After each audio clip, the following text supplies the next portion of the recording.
Au cours de l'hiver 1989 et du printemps 1990, des centaines de Belges et d'Allemands aperçoivent dans le ciel un objet triangulaire aux lumières aveuglantes. Cet ovni, qui stationne à basse altitude au-dessus des habitations, est signalé par des civils, des patrouilles de police et du personnel militaire. Puis, le 30 mars 1990, deux stations radars de l'OTAN basées à Semerzak et Glon visualisent sur leur écran un objet non identifié passant au sud de Bruxelles. Deux avions F-16 de la force aérienne belge sont immédiatement envoyés pour l'intercepter. Leur radar accroche un ovni en forme de diamant qui se met à chuter brutalement de 1300 mètres en une seconde. Puis, arrivé à moins de 200 mètres du sol, l'ovni s'évanouit tout à coup des écrans radars. La force aérienne belge n'a trouvé aucune explication. Un scientifique a même estimé que les pilotes ont poursuivi un phénomène atmosphérique rare. Pourtant, la poursuite a duré 75 minutes et l'objet a été observé sur 5 écrans radars au moins. Et puis, il reste le témoignage de centaines de témoins oculaires.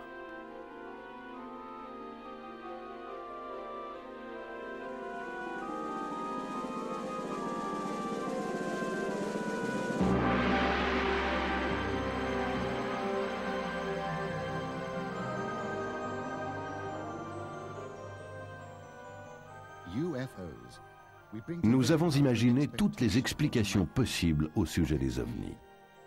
Depuis les débuts de l'histoire, les observations d'ovnis se sont inscrites dans un spectre allant du sublime au manifestement absurde.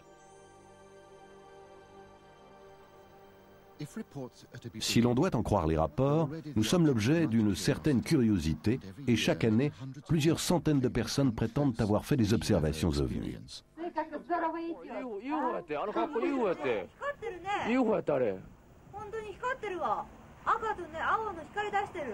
I mean, that could not be a weather balloon. That's impossible. Well, it's going up and then going over, reappearing, and it's sort of going in a sort of circle, isn't it? Tell you what, I'm pleased I got that on bloody film. Il existe un endroit où un ovni a semé la panique, c'est à Gulf Breeze, dans le nord de la Floride. Over those dunes, right there. Over the dunes. Oh my God. There she is. There she is, right there. Oh my God. Okay. Kind of way out. There's that boat just went by. Oh, Jesus, when you know it. Le promoteur immobilier Ed Walters filme cet ovni avec son caméscope en novembre 1993. Mais ce n'est que le dernier événement en date d'une série qui a bouleversé Gulf Breeze. En 1987, Ed Walters photographie déjà ces ovnis très nets avec un simple appareil Polaroid. Cet original très sombre est censé représenter un ovni stationnant au-dessus d'une route. Des spécialistes photos ont éclairci le cliché, ce qui a révélé plus de détails dans les couches d'émulsion. Pour de nombreux observateurs, ces photos prouvent au moins que les ovnis sont ici pour y rester. Et s'ils demeurent des sceptiques, une chose est sûre. Ces événements ont vraiment placé Gulf Breeze sous les projecteurs de l'actualité.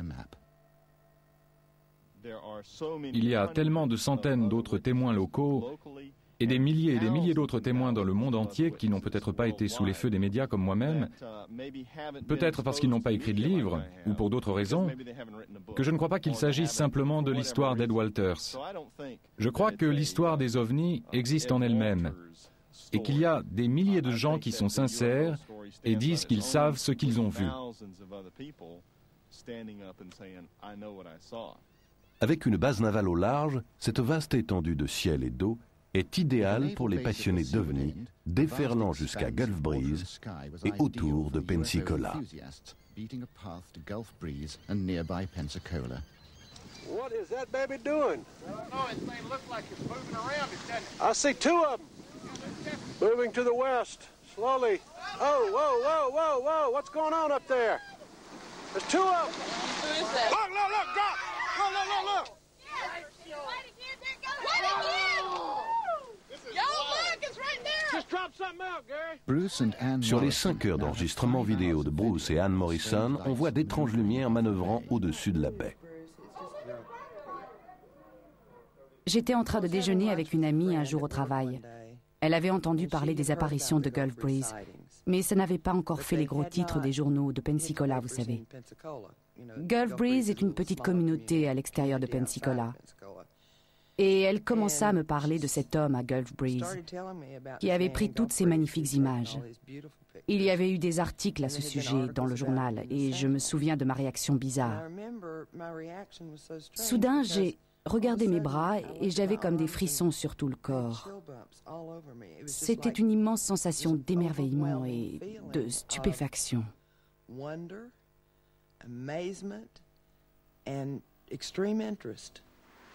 3 minutes, 29 seconds. Oh, it's white. Turning white there. There's 3 of them. Yeah. Let's go white. Whoa, go, baby, go, Bubba. Come on over here and show us some more, Bubba. Je peux vous dire aujourd'hui que j'ai effectué des sorties avec des gens qui s'excitaient à la vue d'un avion. Il y avait un type qui se joignait parfois à notre groupe et pour qui tout avion qui passait était un ovni. Et il devenait dingue et furieux si vous le regardiez, si vous lui disiez que c'était un avion. Je veux dire qu'il pouvait s'agir d'un 727 à 5000 pieds au-dessus de votre tête et s'apprêtant à atterrir sur l'aéroport de Pensacola. Mais ce type l'aurait vu et aurait dit que c'était un ovni. Et c'est son droit. Mais moi, je sais ce que j'ai vu. Et c'est sur ma pellicule. Et si vous voulez le croire, c'est bien. Et si vous ne voulez pas y croire, c'est bien aussi. Oh!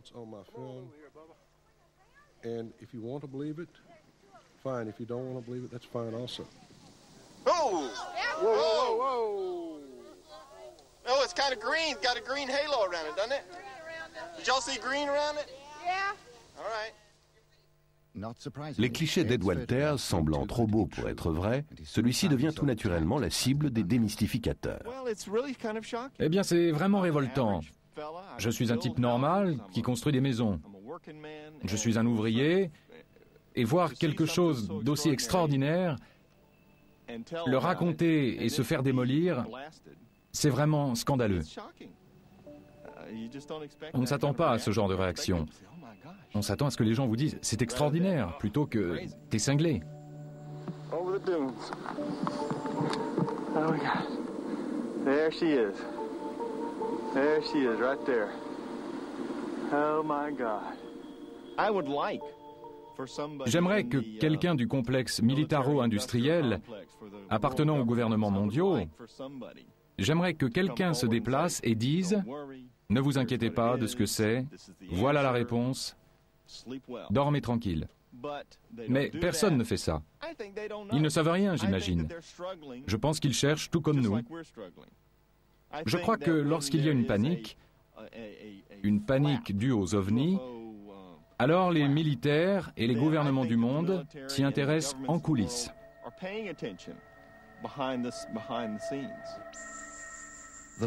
Les relations conflictuelles entre gouvernement et OVNI trouvent leur concrétisation avec le Project Blue Book de l'US Air Force, chargé d'enquêter sur les observations d'OVNI s'étant produites au cours des années 50 et 60.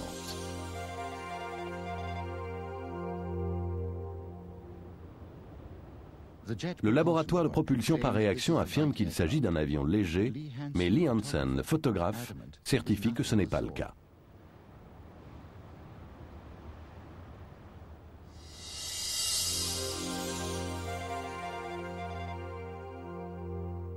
Alors qu'il traverse Monument Valley en voiture, James Waters voit passer un objet brillant à vive allure, suivi d'un autre une seconde plus tard. Il ralentit. Les objets semblent alors se contracter et se dilater. Explication officielle, il s'agit d'une météorite. Mais 2 météorites peuvent-elles se suivre?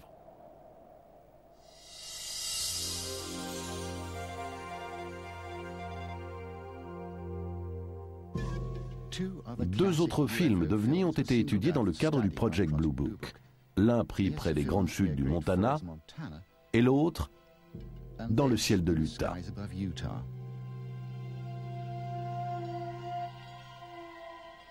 Allen Hynek, astrophysicien, choisi comme expert au sein du Project Blue Book, est d'abord sceptique. Mais après avoir analysé ces films, il change d'avis. La pellicule de l'Utah avait déjà été soumise à quelques milliers d'heures d'analyse humaine par le laboratoire d'analyse photographique de la marine.